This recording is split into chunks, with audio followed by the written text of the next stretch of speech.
आजकल writer director का ज़माना है, तो आपने भी इस फ़िल्म में राइटर के साथ इस फ़िल्म को किया है? जी हाँ, मैंने लिखा भी है इस फिल्म हिंदुत्व को और इसे डायरेक्ट भी किया है। अच्छा। और छोटा सा प्रोड्यूसर भी हूँ सचिन के साथ। तो हमारे कुछ पार्टनर्स हैं, लेकिन सचिन और मैं मुख्य प्रोड्यूसर्स भी हैं इस फिल्म के।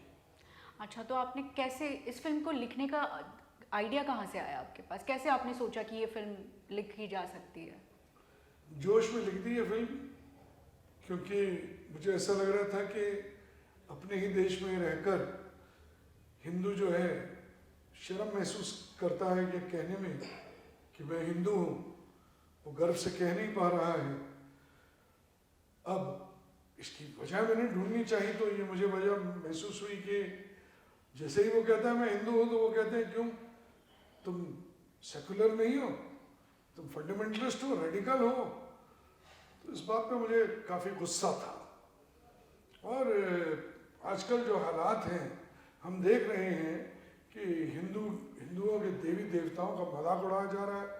कभी कोई जो है वो किसी ट्रेलर में रावण को अजीब सा दिखा रहा है, तो कभी राम को अजीब सा दिखा रहा है, तो शिवजी पे इस तरह मजाक उड़ाया गया है पहले की फिल्मों में। तो इस बात पर मुझे बहुत आक्रोश था, गुस्सा था। तो मैं ये फिल्म बनाकर एक तरह से अपनी भड़ास निकाल रहा था। अभी इन फ़िल्मों का वैसे बिल्कुल चलन नहीं है, तो आपने कैसे सोचा कि आप इसमें फ़िल्म बना सकते हैं? मुझे लगता है अभी तो ऐसी फिल्मों का चलन है। आप देख लीजिए, जितनी हिंदुत्व को लेकर चर्चा अभी हो रही है, वो तो देश में कभी हुई नहीं थी। तो ऐसे माहौल में मेरा ख्याल है कि हिंदुत्व जैसी फिल्म बिल्कुल बनाना जायज़ है, अच्छी बात है। सचिन जी, मैं आपसे जानना चाहूँगी कि इनके साथ मिलके आपने क्या ऐसा योगदान दिया फिल्म में? देखिए, योगदान से पहले मैं थोड़ा इसके बैकग्राउंड में जाना चाहूँगा। टॉपिक की शुरुआत कैसे हुई, कैसे स्क्रिप्ट को लिखने का इरादा किया गया, वो करण राजदान जी ने अभी बताया आपको। इसके अलावा मुझे बहुत लोगों ने पूछा कि आपने फिल्म को साथ में एज ए को प्रोड्यूसर आने की हिम्मत दिखाई, आपको कोई डर नहीं लगा या आपको कोई डाउट नहीं हुआ कि फिल्म चलेगी नहीं, पैसे बर्बाद हो जाएंगे। तो सबसे पहले बिल्कुल भी मुझे कभी डाउट नहीं हुआ, ना मुझे डाउट हुआ, ना मुझे डर लगा। उसका कारण ये भी है कि मैं बचपन से हिंदुत्व को जीता आया हूँ और मुझे लगता है सभी हिंदू भाई बहन इसको जीते आए हैं, चाहे हमारे माता पिता जी हों, हमारे बच्चे ज़रूर शायद नहीं जी पा रहे, और उसी को हमें रियलाइज़ कराने के लिए अपने बच्चों को ये हिंदुत्व फिल्म का सहारा लेना पड़ा। और मुझे ज़रा भी डर नहीं लगा, ना ज़रा सा भी डाउट था। अपने भारत माता पे मैं कहूँगा मुझे गर्व है, मुझे पूरा विश्वास है इन भारतवासियों पे कि इस फिल्म को सराहेंगे, और जो कि हमें कल काफ़ी कुछ देखने को मिला है सिनेमाघरों में। अभी फिल्म धीरे धीरे आप देखिए बहुत पिकअप कर रही है, बहुत जगह से हमें वीडियोज़ आए हैं, अच्छे अच्छे इंटरव्यूज़ हमारे दर्शक दे रहे हैं और हर कोई इसको अप्रिशिएट कर रहा है। मुझे नहीं लगता कोई इसके एंटी है आज की डेट में।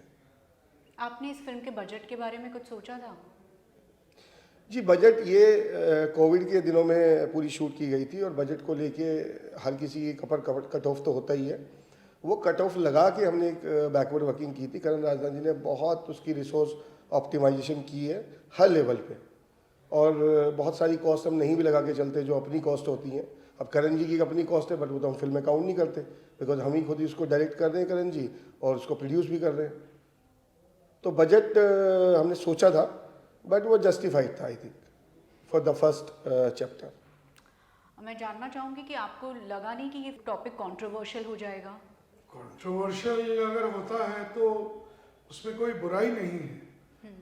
आज अगर वाद विवाद हो रहा है, और मैं तो ये भी कहूँगा कि अगर कुछ लोग कोशिश कर रहे हैं इस फिल्म को नीचे खींचने की, तो वो जीतेंगे नहीं, क्योंकि ये फिल्म ऐसी आत्मा लेकर पैदा हुई है कि इसे मारना मुमकिन नहीं है, क्योंकि आत्मा अमर होती है। हिंदुत्व फिल्म के बाद आपने क्या सोचा है, कौन सी फिल्म आप डायरेक्ट करेंगे?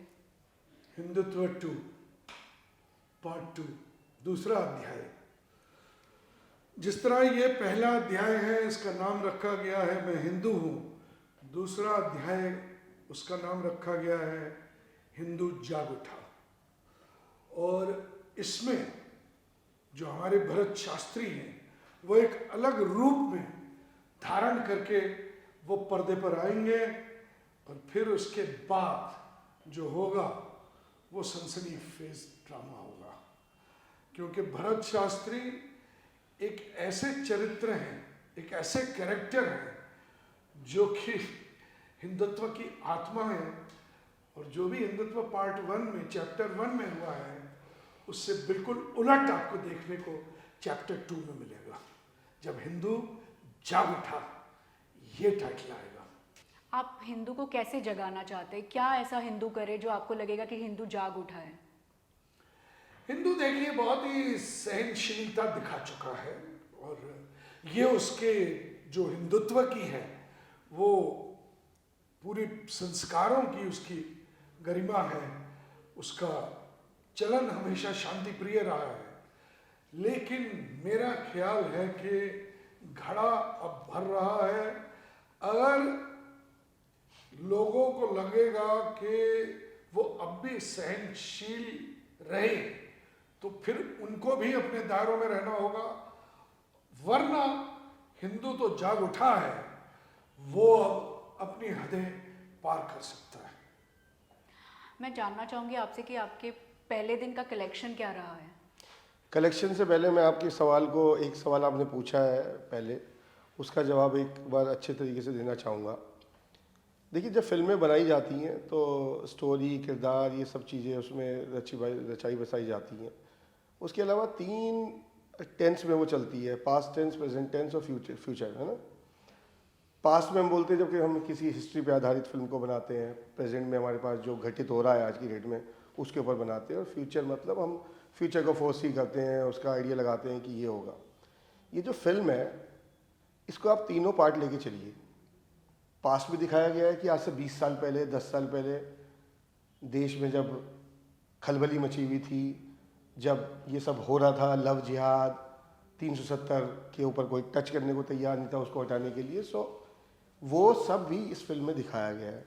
प्रेजेंट भी दिखाया गया है कि जैसे कैसे देश सुधर रहा है, किस तरह से उसको सुधरना चाहिए, कैसे हमें हिंदुत्व को जीना चाहिए। और इसमें फ्यूचर भी आपको दिखाया जा रहा है, उसकी थोड़ी झलक डाली गई है अभी। और वही सुधारने वाली बात जो है पार्ट 2 में आएगी, हिंदू जाग उठा। तो इस फिल्म में क्या श्री राम का कोई लेना देना है इस फिल्म से? श्री राम तो हमारे मन में बसते हैं, मतलब उसमें लेना देना क्या होता है उनका, उनसे सृष्टि रची है उन्होंने, सृष्टि रची करता है वो। जैसे फिल्म के रचीकर्ता करण राजदान जी, ऐसे सृष्टि उन्होंने रची है, तो उनका लेना देना तो हर पार्ट में, हर सीन में है। और आप टॉपिक जो आपने, जो सब्जेक्ट है वो हिंदुत्व है। और मैं तो आपसे पूछना चाहूँगा, आपके जहन में क्या आता है जब आपने पहली बार हिंदुत्व सुना? मैं आपसे पूछना चाहता हूँ।